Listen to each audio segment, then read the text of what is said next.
Judul firman Tuhan malam ini, kemerdekaan yang sejati. Saudara yang kekasih, apa artinya kemerdekaan yang sejati? Kemerdekaan yang sejati adalah ketika hidup kita diarahkan, ditujukan hanya kepada Tuhan. Ciri orang yang hidupnya diarahkan kepada Tuhan, yaitu hatinya ini sudah diserahkan kepada Tuhan. Hatinya ini terikat dengan Tuhan. Tuhan itu ada di mana? Ada di sorga. Bicara tentang yang gak bisa dilihat dengan mata manusia. Tembus pada kekekalan. Nah, orang yang hatinya sudah terikat dengan Tuhan yang ada di sorga, hatinya ini tidak akan terikat dengan perkara-perkara duniawi. Sehingga apapun pergumulan hidup yang kita hadapi selama kita menumpang di dunia ini, itu tidak akan melemahkan hati kita, itu tidak akan membuat kita jauh dari Tuhan, apalagi sampai meninggalkan Tuhan. Amin. Jadi kalau saudara lihat di kehidupan nyata, ada katanya Kristen, kemudian pindah agama, ada orang-orang yang tadinya setia melayani Tuhan tetapi sekarang udah tidak mau mengambil bagian pelayanan. Artinya ketika mereka beribadah jadi orang Kristen, mereka belum mengalami yang namanya kemerdekaan sejati. Orang yang sudah merdeka, kemerdekaan sejati menjadi miliknya, dia tidak akan mungkin meninggalkan Tuhan. Dia tidak akan mungkin murtad dari Tuhan. Kenapa? Karena hati yang sudah tertancap di kerajaan sorga itu tidak mungkin kembali mencintai dunia. Karena untuk sampai tertancap di kerajaan sorga itu prosesnya bukan panjang banget. Bahkan sepanjang umur hidup manusia. 1 Korintus 10 ayat 11 itu perikopnya di pasal 10, Israel sebagai peringatan. Kalau jujur, jawaban saudara kalau saya tanya, ini bangsa Israel ketika keluar dari Mesir, masuk ke tanah Kanaan, dalam perjalanan mereka. Cerita itu dari awal, dari keluar sampai masuk tanah Kanaan, mereka itu berhasil apa gagal? Alkitab berkata, ayat-ayat yang kita baca 1 Korintus 10, ayat 1 sampai, itu satu pasal saudara bisa baca. Kenapa kegagalan bangsa Israel itu ditulis? Kenapa dicatat? Untuk menjadi peringatan buat saya dan saudara yang hidup di akhir zaman. Kegagalan mereka ditulis, dicatat di dalam Alkitab supaya kita tidak mengalami kegagalan seperti mereka. Amin. Kenapa bangsa Israel itu disebut gagal? Karena kalau saudara baca di Alkitab, ketika mereka keluar dari tanah Mesir, itu yang dicatat Alkitab 600.000 orang laki-laki. Itu laki-laki yang dewasa. Tetapi dari 600.000 orang yang sampai tanah Kanaan itu hanya 2 orang. Siapa namanya? Yosua dan Kaleb. Nah, kita mau belajar dari kegagalan bangsa Israel karena mereka kan Israel. Kita disebut tanda kutip Israel rohani. Mereka dibebaskan dari tanah Mesir di mana mereka diperbudak dan dibawa ke tanah perjanjian yaitu tanah Kanaan. Itu gambaran dari Israel rohani saya dan saudara. Darah Yesus mati di kayu salib membebaskan kita dari dosa, dari hamba perbudakan dosa, dan kita sedang dalam perjalanan masuk ke Kanaan sorgawi yaitu langit baru, bumi baru. Sama-sama sudah dibebaskan. Tetapi mereka gagal masuk tanah perjanjian. Kita sudah dibebaskan, masih dalam perjalanan. Makanya kita belajar malam ini supaya kegagalan bangsa Israel cukup menjadi pelajaran buat kita. Golnya apa? Kita berhasil sampai di Kanaan sorgawi, yaitu langit baru, bumi baru, sorga yang mulia yang Tuhan janjikan buat kita. Amin. Haleluya. Bilang sebelah kanan, kamu harus sampai tujuan.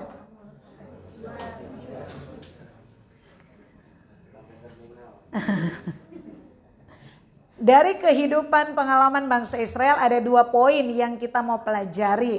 Yang pertama, bangsa Israel itu dibebaskan dari Mesir. Kalau saudara tahu ceritanya, ketika Musa datang kembali ke Mesir, dia ketemu dengan Firaun, dia berkata, "Tuanku Raja, izinkan bangsaku untuk keluar dan beribadah."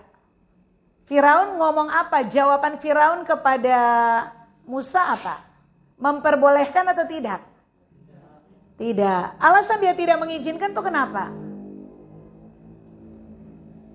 Gak tahu Bu Pendeta, saya bukan Firaun, saya tidak bisa menerawang hatinya. Kalau saudara belajar kisah ya tentang bangsa Israel di Mesir, seharusnya Firaun itu mengizinkan. Kenapa? Karena ketika Firaun jadi raja nih, Firaun kan raja Mesir tuh Firaun, namanya siapa itu beda-beda. Nah Firaun yang bangkit ini jadi Firaun, itu dia tidak kenal Yusuf itu siapa. Karena bangsa Israel kan ada 430 tahun dari mereka pindah ke Mesir sampai mereka keluar.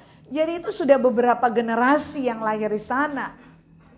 Orang Israel yang ada di Mesir tahu sejarahnya. Oh dulu Yusuf duluan. Terus abis itu Bapak Yakub sama keluarga nyusul. Kurang lebih ada 72 orang. Sampai kita jadi banyak, mereka tahu. Tapi kan orang Mesir tidak tahu sejarah mereka. Nah begitu Firaun yang baru dilantik dan dia jadi raja, dia bilang, ini orang Mesir mereka pendata. Kenapa jumlah mereka semakin hari semakin banyak? Nanti kita penduduk asli Mesir ini bisa tergusur. Makanya kan Firaun bikin peraturan. Semua bayi laki-laki yang lahir harus dibunuh. Terus dia panggil bidan orang Mesir. Nanti kalau kamu menolong orang Israel yang melahirkan, kamu matiin dia ya. Bunuh ya. Nah, tapi bidan-bidan ini kan takut akan Allah. Firaun panggil, loh kenapa mereka bisa hidup-hidup? Kamu kan saya suruh waktu membantu melahirkan, matiin bayi itu. Bidan-bidan ini takut akan Allah, mereka bilang Firaun. Itu orang-orang Israel itu kuat-kuat.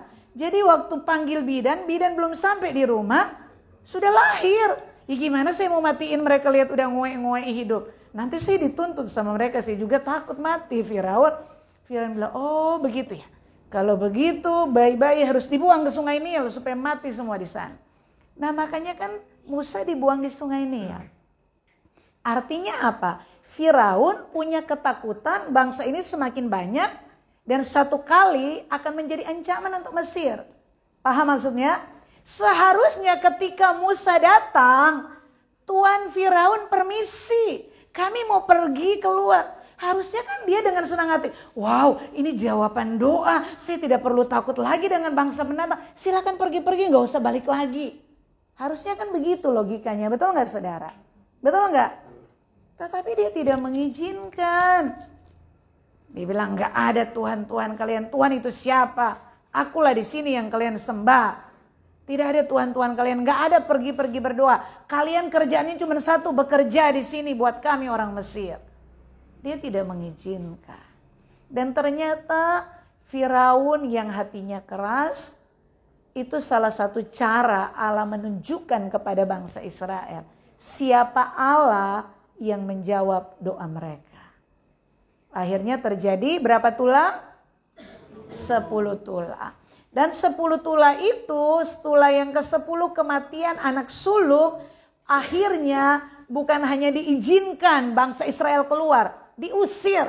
Udah pergi malam ini, pergi tinggalkan tanah Mesir, pergi semua. Disangoni lagi saudara, dikasih emas, apa yang diminta dikasih semuanya. Makanya gara-gara emas itu yang mereka bawa orang-orang Mesir nyangoni mereka, itu yang membuat mereka jatuh dalam penyembahan berhala. Ketika Musa tidak turun-turun naik ke atas gunung, kok 40 hari 40 malam lama sekali tidak turun-turun. Mereka bilang kan sama Harun, kakaknya Musa, Harun bikinkan kita patung dari emas-emas nih. Nih dikumpulin nih anting, nih semua emas dikumpulin, dilebur. Jadilah anak lembu emas dan itu yang mereka sembah sebagai Tuhan mereka. Senang gak kalau kita mau pindah di Sangoni? Senang gak dapat emas banyak saudara? Ini bukan Mas Benaya, bukan Mas Hesro, Mas beneran, Mas logam mulia. Senang nggak? Senang, dikasih gratis lagi cuma-cuma. Nih maka suruh pergi-pergi nih bawa-bawa. Tapi itu benda-benda logam mulia yang mahal harganya. Dari dulu Mas itu sudah mahal.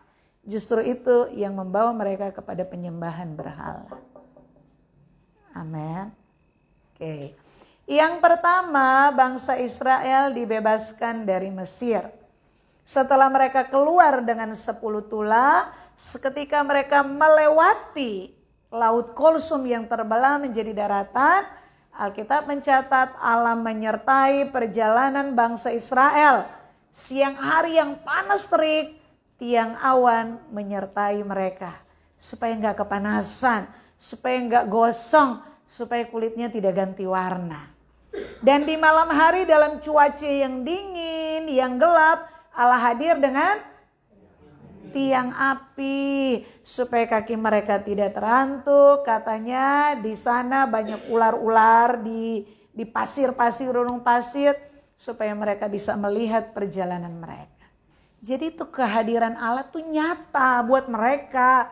Allah nggak datang dalam fisik, tetapi tiang awan yang datang kalau siang hari, kalau malam berubah jadi tiang api. Itu sudah membuat bangsa Israel mengerti bahwa Allah beserta dalam perjalanan mereka. Ya. Dan yang kedua, mereka melintasi laut. Laut Kulsum, saudara. Dan hebatnya itu Firaun mengalami mujizat itu, saudara. Dia bisa melewati Laut Kulsum yang jadi tanah kering. Percaya enggak?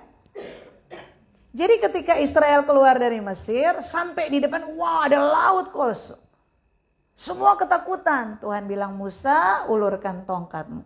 Musa cuman klik, wih laut itu langsung airnya ke pinggir. Di tengah jadi daratan. Mereka lewat di situ.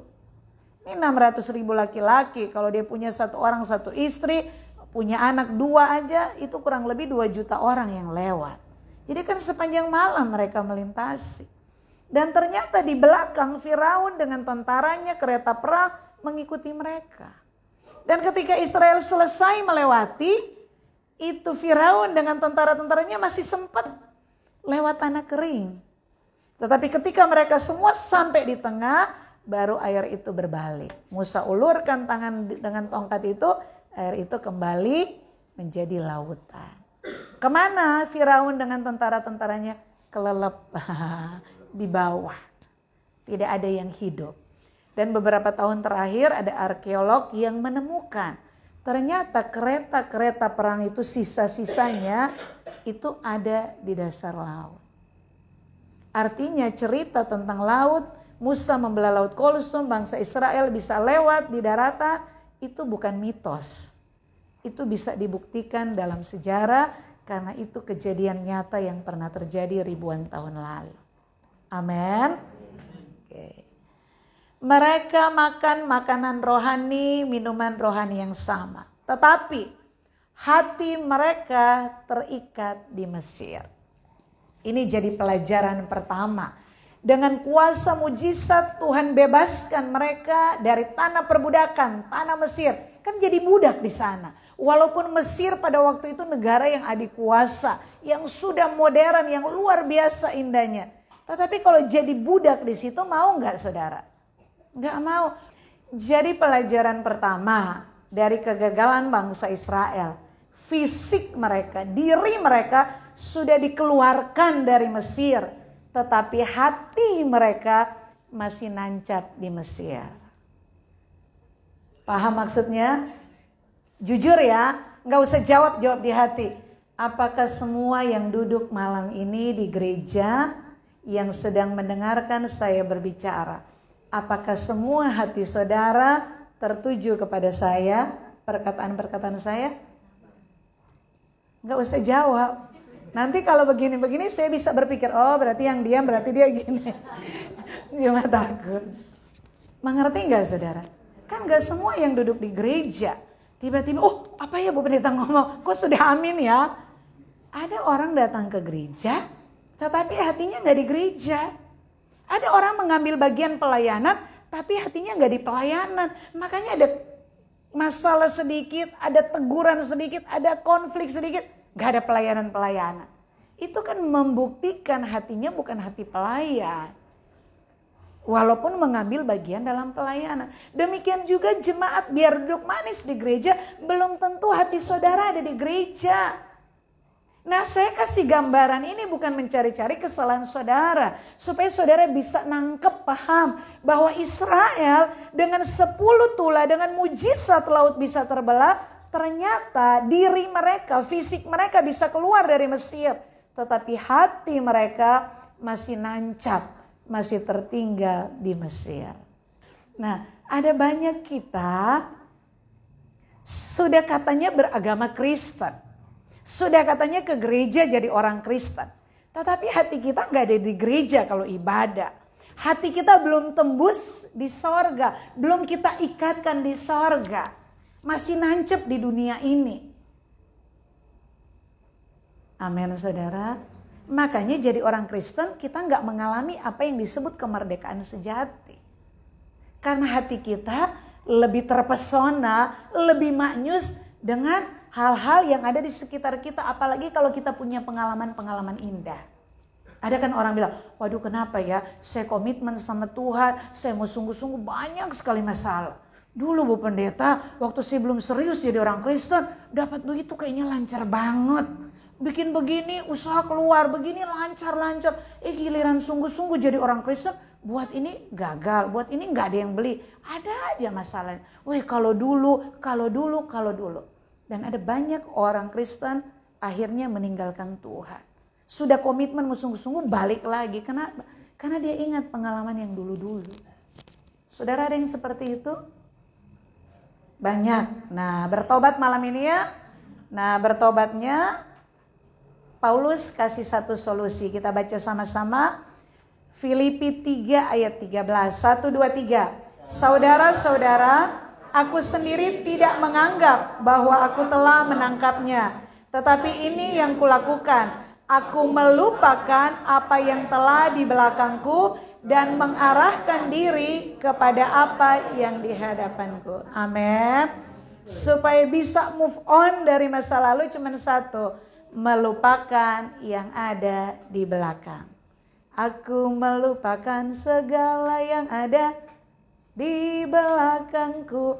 Tetapi Paulus katakan bukan hanya melupakan. Melupakan tuh gak bisa, kita kan tidak amnesia. Masih ada keindahan-keindahan itu di kepala kita. Nah bagaimana keindahan-keindahan yang ada termemori di kenangan-kenangan indah itu tidak menguasai kita sehingga tidak mengendalikan diri kita. Bagaimana caranya? Cuman satu kata Paulus, mengarahkan diri kepada apa yang di hadapan. Percaya bahwa Tuhan menyediakan cerita-cerita yang jauh lebih indah daripada yang pernah kita nikmati di masa lalu. Amin. Amin saudara. Wah dulu saya kaya raya, begitu saya sungguh-sungguh jadi miskin kere. Saudara tembus. Iya, tapi dulu saya banyak uang pakai emas digantung di telinga, di tangan. Nanti kalau aku ke surga emas itu cuma diinjak-injak. Paham maksudnya? Karena Alkitab mencatat kemuliaan yang Allah sediakan bagi kita yang percaya dan yang setia itu gak pernah terpikirkan oleh pikiran manusia. Gak pernah muncul di hati kita. Kenapa? Terlalu indah gak bisa diungkapkan dengan kata-kata manusia. Semua berkat cerita yang akan kita dapati kalau kita sampai di sana. Dan itu sebagai upah kita. Jadi keindahan-keindahan pengalaman antara rasa sakit apapun yang termemori itu kadang-kadang membuat kita tidak merdeka. Kita jadi orang Kristen merengut aja. Saya tiap lihat dia Bu Pendeta kalau datang ke gereja sukacita saya memuji Tuhan tuh jadi ambiar semua. Jadi saya gak usah gereja-gereja dulu. Jadi bukan hanya kebahagiaan yang susah dilupakan. Pernah dikasakiti, dikecewakan itu juga sulit terlupa. Tetapi kan kalau kita tembus kepada kekekalan, melihat pengorbanan Yesus, melihat kalau kita rela hidup seperti Yesus hidup, yang akan kita terima tuh luar biasa. Kemuliaan yang Dia janjikan buat saya dan saudara. Nah kalau kita sudah tembus pada kekekalan, kita bisa menikmati hari ini apapun keadaan kita. dengan bersyukur, dengan sukacita, dengan damai sejahtera. Nah, tetapi bagaimana pikiran kita ini bisa tembus pada kekekalan? Kembali khotbah minggu lalu, Paulus bisa menuang kalimat-kalimat ini karena dia sudah punya pengalaman bertemu Tuhan. Dia mengenal siapa Tuhan yang dia sembah. Sehingga di ayat yang kita baca minggu lalu, Paulus katakan, segala kebanggaanku di masa lalu yang aku banggakan setelah aku ketemu Tuhan, punya pengalaman pribadi dengan Tuhan Yesus, ternyata itu semua sampah. Pengalaman mengalami Tuhan itu keajaiban, itu berkat, itu pengalaman yang luar biasa. Karena itu membawa dia tembus pada kekekalan. Amin. Tiap hari baca Alkitab, tiap hari punya persekutuan dengan Tuhan. Itu membuat hatimu ada di gereja, dirimu ada di gereja. Itu membuat kamu berkata, Tuhan engkau Allahku, Bapa dalam kerajaan sorga. Dan engkau juga membawa hatimu tertancap di sorga. Amin. Roma pasal yang ke-12 ayat 2 ini definisi pertobatan di dalam kekristenan. Yaitu pembaharuan pikiran. Kita baca 2-3. Janganlah kamu menjadi serupa dengan dunia ini. Tetapi berubahlah oleh pembaharuan budimu. Sehingga kamu dapat membedakan manakah kehendak Allah. Apa yang baik, yang berkenan kepada Allah dan yang sempurna. Jadi bagaimana kita bisa melupakan entah itu hal-hal yang membahagiakan, entah hal yang menyakitkan di masa lalu, sehingga hati kita nggak terikat dengan masa lalu. Tetapi kita bisa mengarahkan pandangan ke depan, kita bisa berlari-lari ke depan. Caranya cuma satu, isi pikiranmu dengan kebenaran. Amin. Karena dunia di depan mata kita real kita lihat. Kita bisa genggam materi keindahan itu. Hanya ketika saudara baca Alkitab, oh sorga tuh begini ya, oh kemuliaan dalam sorga begini. Baru saudara, wah ternyata segala keindahan yang dunia janjikan, gak ada bandingnya dengan yang Tuhan sediakan. Nah dari mana saudara tahu rahasia itu? Kalau saudara baca Alkitab, kalau saudara ke gereja dengar khotbah-khotbah yang baik. Kalau saudara buka YouTube cari khotbah-khotbah yang mengandung kebenaran. Itu yang mengisi pikiranmu sehingga kita belum sampai di sana. Tetapi kita bisa punya pengharapan. Karena pengetahuan itu membuat kita berlari-lari sampai kepada tujuan. Yang kedua kita belajar dari kegagalan bangsa Israel. Mereka ditewaskan di padang gurun. Kenapa? Yang pertama mereka menginginkan hal-hal yang jahat. Yang kedua mereka menjadi penyembah berhala. Yang ketiga mereka makan minum dan dosa percabulan. Yang keempat mereka mencobai Tuhan. Yang kelima mereka bersungut-sungut. Ini ada di ayat-ayat yang kita baca tadi 1 Korintus 10 ayat 1 sampai 10. Ada yang suka bersungut-sungut di sini?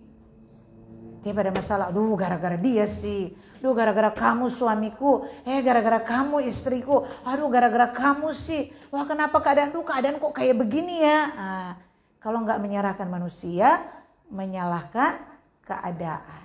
Kalau punya binatang peliharaan, binatang peliharaan. Kalau nggak meja bisa disalahkan. Kalau nggak ada yang bisa disalahkan, ya Tuhan yang disalahkan. Kenapa Tuhan tidak jawab doa saya? Saya sudah berdoa loh Tuhan, sudah puasa loh Tuhan. Kenapa Tuhan gak menjawab? Marah, ngambek sama Tuhan. Bersungut-sungut itu bukan dosa yang sederhana loh saudara. Karena bersungut-sungut itu bangsa Israel gak masuk tanah perjanjian. Pertanyaan saya, Tuhan bebaskan mereka dari Mesir.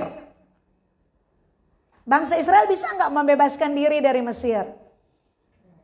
600.000 laki-laki yang dibebaskan dari tanah perbudakan di Mesir. Apakah Allah sanggup membawa 600.000 orang ini masuk tanah perjanjian, tanah Kanaan? Sanggup. Kenyataan kenapa hanya 2 orang yang masuk? Apakah Allah tidak sanggup? Katanya Allah sanggup, kenapa hanya 2 orang yang masuk? Kenapa mereka tidak masuk? Karena mereka ditewaskan di padang gurun. Menurut saudara, waktu bangsa Israel mau keluar dari Mesir, kira-kira mereka bisa bayangkan, wah nanti kalau aku padang gurun lewat, itu nanti ada ular-ular di sana, nanti susah air di sana, nanti kepanasan. Mereka berpikir di situ enggak menurut saudara? Mereka berpikir enggak? Mau keluar, kan waktu Musa datang kepada mereka enggak besok mereka langsung keluar. Ada waktu, ada 10 tula tuh berhari-hari sekian lama. Jadi mereka sudah tahu mereka akan masuk ke Kanaan. Mereka punya bayangan enggak kesusahan-kesusahan yang akan dialami selama mereka di padang gurun? Hah? Jawabannya iya atau tidak, saya tidak tahu, itu hati mereka. Tetapi kalau saya jawab, mereka tidak berpikir ke situ. Karena orang kalau sudah budak ratusan tahun, beberapa generasi, di otak mereka cuma satu. Pokoknya aku bebas. Selanjutnya bagaimana aku nggak mikir.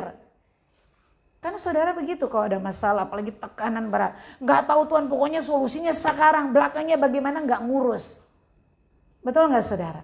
Akhirnya saudara ambil jalan pintas, masalah satu selesai, timbul masalah kedua yang lebih besar lagi.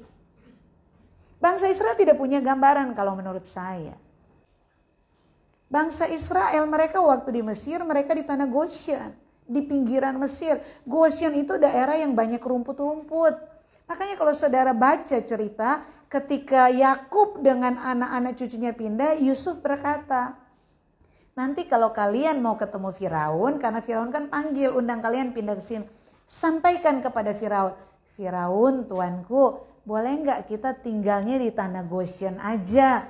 Soalnya kita banyak ternak, biar di sana ternak-ternak kita bisa hidup.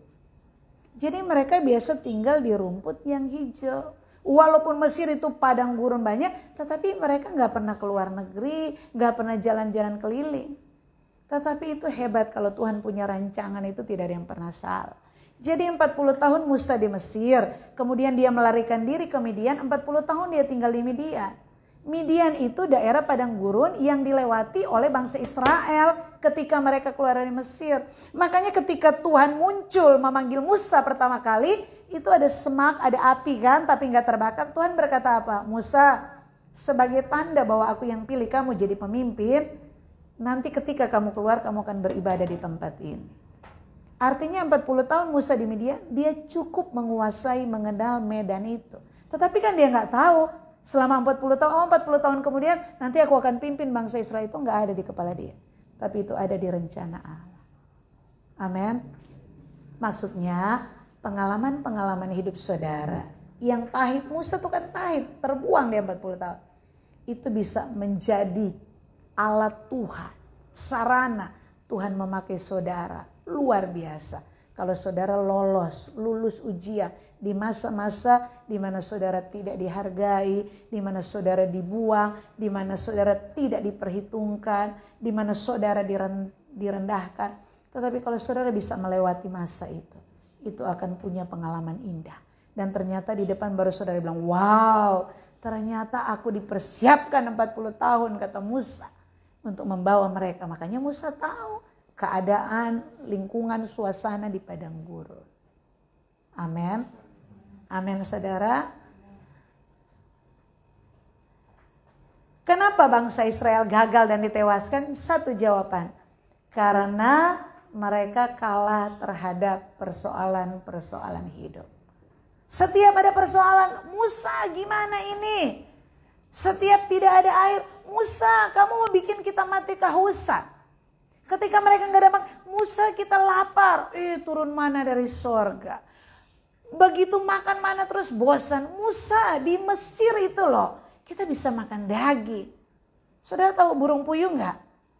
Burung puyuh itu kan burung gak bisa terbang saudara. Itu Tuhan bisa bawa dengan angin selatan atau angin apa tuh Alkitab. Pure jatuh di depan mereka. Makan mereka. Mereka minta, Tuhan kasih. Jadi semua yang mereka ngomong, marah, protes, bersungut-sungut kepada Musa, Tuhan jawab juga. Mereka kenapa bersungut-sungut? Karena mereka membandingkan, Musa, kita di Mesir biar budak tapi bisa makan capcay di sana, makan koloke. Di sini mana aja bosan Jadi mereka selalu setiap marah, setiap bersungut-sungut memperbandingkan persoalan yang mereka alami saat itu dengan di Mesir. Mengerti nggak saudara? Paham nggak? Dan itu dosa, salah di hadapan Allah. Kenapa? Mereka tidak mengucap syukur. Karena mereka sudah dikeluarkan, itu nyata-nyata mujizat campur tangan Allah. Pertanyaannya, kalau Allah yang sudah bebaskan mereka dengan 10 tula, dengan laut bisa terbelah, sanggup gak Allah memelihara mereka di padang gurun? Allah tahu gak di padang gurun susah air? Allah tahu gak susah makanan di sana? Allah tahu. Tetapi kalau kita percaya Allah yang sudah tebus bebaskan kita, perjalanan di padang gurun artinya hidup saya dan saudara sementara menuju ke surga itu dijamin oleh Tuhan. Tuhan pelihara. Lagu pujian tadi apa tadi pagi tuh? Sehelai rambut di kepala kita tuh tidak akan terjatuh tanpa seizin Tuhan. Buktinya tidak ada air, dari batu loh bisa keluar air. Siapa yang bisa keluarin air dari batu? Saya suruh ambil batu di luar sekarang. Sehebat manusia gak bisa ngeluarin air dari batu.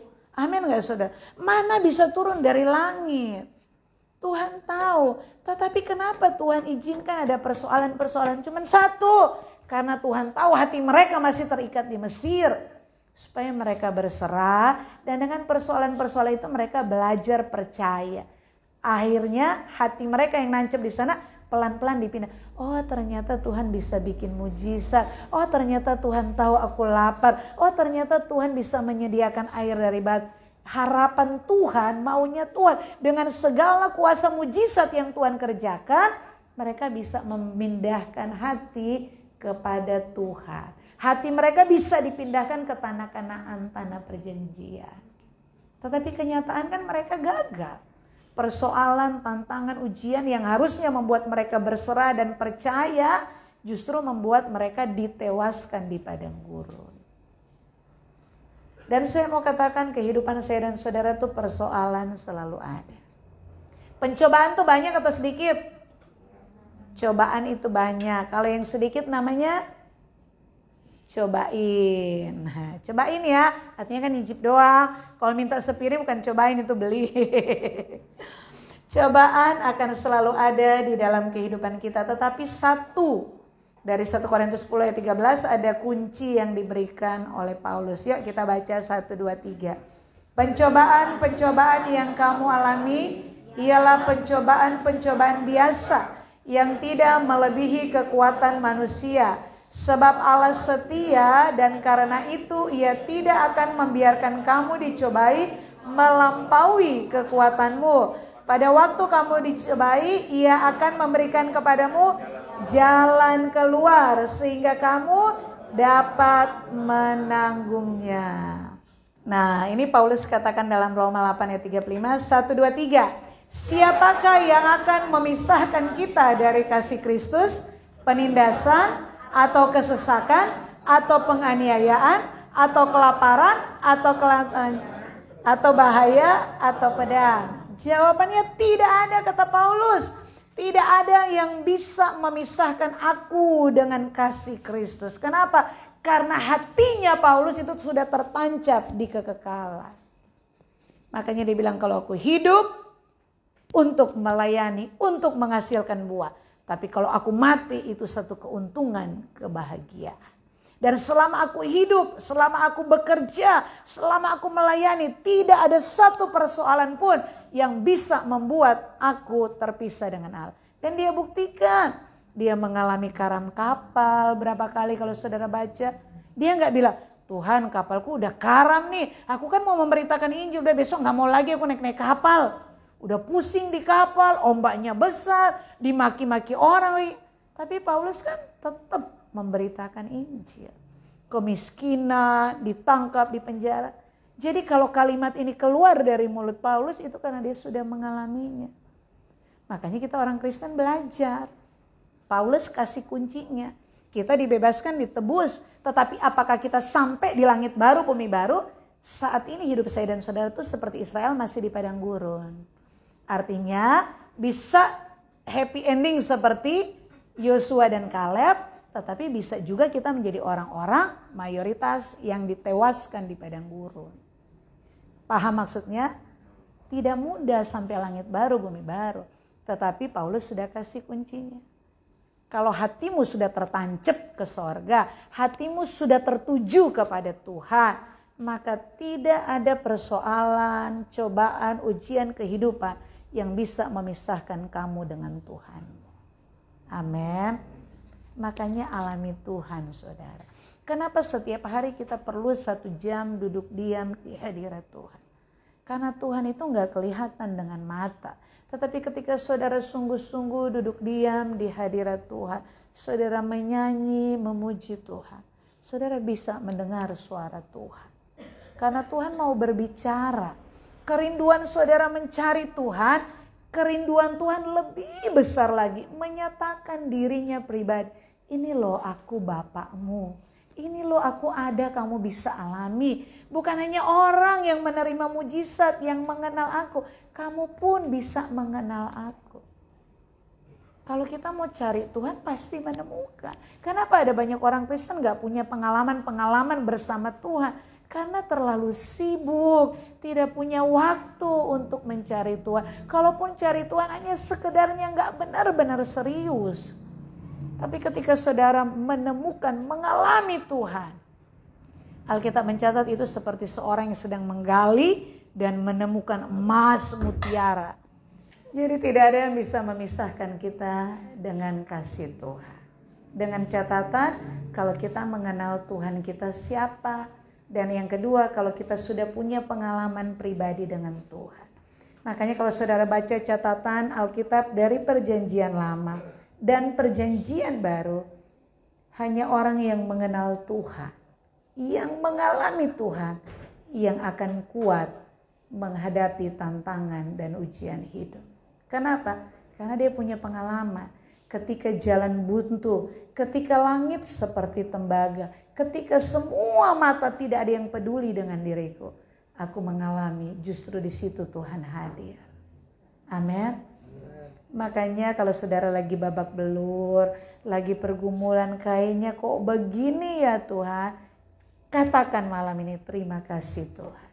Aku tahu Tuhan menyediakan yang indah, yang lebih baik di hadapanku. Karena manusia itu kalau kita belum melewati, kita masih bertanya-tanya, masih rahasia. Tetapi nanti semua sudah dilewati baru,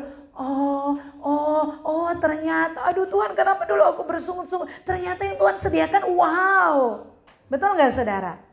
Nah karena sudah tahu konsep ini, jadi kalau lagi babak belur, doa belum dijawab, lagi kayaknya gimana suasana hati, kok keadaan seperti ini.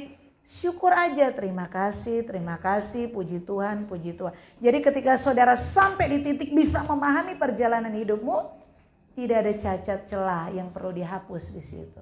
Karena saudara melewati semua dengan ucapan syukur kepada Tuhan. Dan di masa-masa sulit itu Tuhan dipermuliakan lewat respon saudara. Amin. Ya kita baca 1, 2, 3. Mengarahkan hidup kepada Tuhan adalah pilihan. Menyerahkan hati kepada Tuhan adalah proses. Jadi kemerdekaan yang sejati ketika kita mengarahkan hidup kepada Tuhan. Dan untuk mengarahkan hidup kepada Tuhan ternyata itu pilihan kita. Dan ketika kita memilih Tuhan, itu enggak langsung kita mengalami kemerdekaan yang sejati. Kita harus melewati proses. Proses padang gurun. Tetapi kalau kita lulus, kita lolos, kita akan sampai kepada tujuan. Kanaan surgawi. Yerusalem baru, langit baru, bumi baru yang Tuhan sediakan bagi orang-orang yang percaya, yang mengasihi Dia. Biarlah malam ini Tuhan menemukan hatimu, hati yang mencari Tuhan, hati yang mengasihi Tuhan, hati mau setia kepada Tuhan. Amin. Tuhan memberkati, mari kita bangkit berdiri.